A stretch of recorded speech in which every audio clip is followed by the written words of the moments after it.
So here's my planted 55.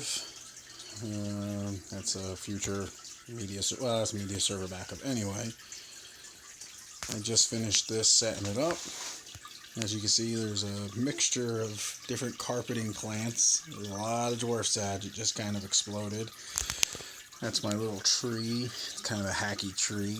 It's got a mix of Taiwan and Riccia that just sort of ended up that way, but I kind of like the way it looks. It's kind of got a neat dark and really bright green. You can actually see all the bubbles. Everything's purling really nice right now from the CO2.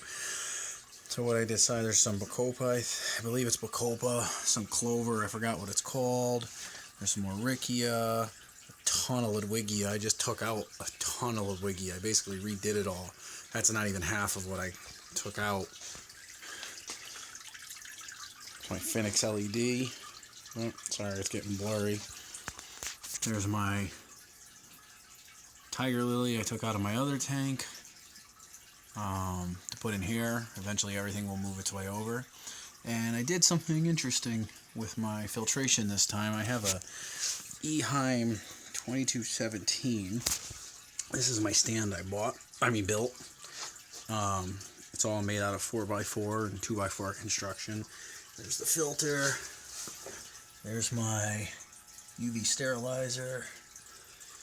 As you can see, I took off almost everything that was stock and replaced it with better tubing and actual hose clamps.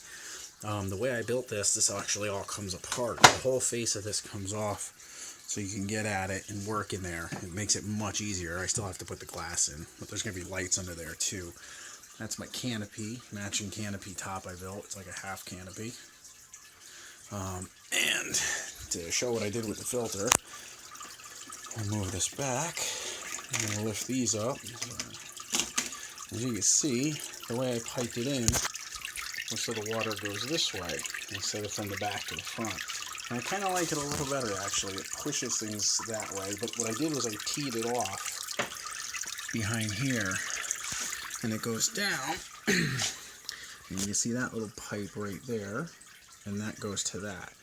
And if you can see the plants moving, it sort of acts like a little power head. So it's pretty nice, and as you can see, if you could tell, whoops, all the CO2 bubbles are getting blown into the water. So I'm probably getting some much higher CO2 concentration. Don't ask me for specifics on that, like ppms or whatever it is that they use to monitor it, because I honestly forgot and I don't really check it.